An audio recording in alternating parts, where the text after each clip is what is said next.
I just wanted to go home. We became refugees in our own country.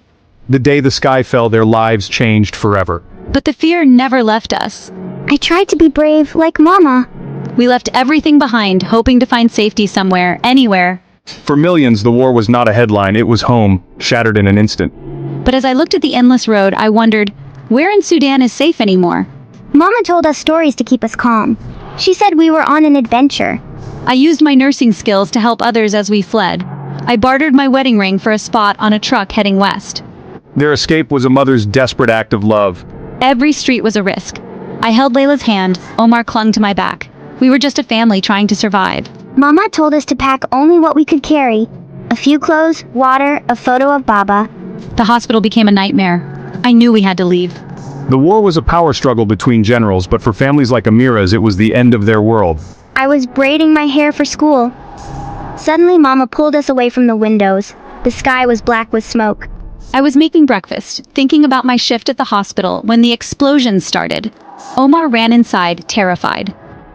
April 15, 2023, began like any other in Khartoum, until the sky erupted with the sound of war.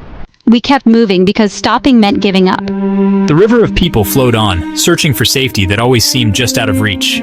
Every day was a fight to survive. We weren't just fleeing war, we were fleeing the collapse of everything we knew. We passed checkpoints, hid from militias, ran from danger in the night. Their hope was the border with Chad, a name whispered with fragile hope. Omar was sick and I had no medicine. I rationed food, going hungry so my children could eat. I stopped talking. I just walked, trying not to look at the horrors around us. In Darfur, the violence was worse. The RSF targeted entire communities. Villages burned, families destroyed. They traveled for weeks, sometimes on foot, sometimes packed into trucks. Hunger and fear followed them. Over 12 million Sudanese have been forced from their homes. We were just 3 among millions. The journey west was a plunge into chaos, a river of people fleeing violence. The dust of Adri settled, but the trauma lingered. I missed home more than ever. We survived, but hope was slipping away. Even in supposed safety, violence and fear were never far away. In the darkness, I wondered if there was anywhere left to run. I just wanted it all to stop. I shielded my children as explosions shook the ground. The war had followed us here. One evening, a drone strike hit the camp. Panic and terror returned. Famine was declared in Darfur. Nearly half of Sudan's people faced hunger. For us, it was the look in Omar's eyes, the fear of starvation. Amira, once a nurse, now stood in endless lines for food, stripped of her identity. I watched my children's laughter fade. I felt helpless. The camp was overcrowded, undersupplied, and dangerous. Food and water were scarce. Disease spread quickly. I built a shelter from sticks and plastic. This was our new home. Crossing into Chad brought no relief, just a new kind of struggle in the Adre refugee camp. Together, we found hope. Their strength was a quiet defiance against the chaos. I was no longer alone. We will rebuild no matter what the war takes from us. In this circle of sisters, they rebuilt community, one act at a time. I found purpose again, not just surviving, but helping others. These acts of compassion became their resistance. I started a small clinic, treating injuries and teaching mothers about health. Together, they created a communal kitchen, organized watch groups, and advocated for their needs. They have taken our homes, but not our spirit. We are the heartbeat of Sudan. I joined the circle, sharing my story for the first time. The women listened. They understood. In the darkness, a spark of hope appeared, a women's support group led by Iman, a survivor like Amira. In the dust, hope took root. I will fight for my children's future, no matter how hard it gets.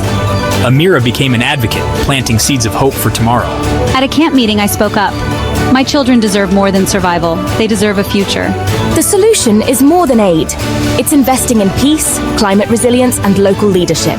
Sudan's crisis is immense. The world's attention drifts, but the suffering deepens.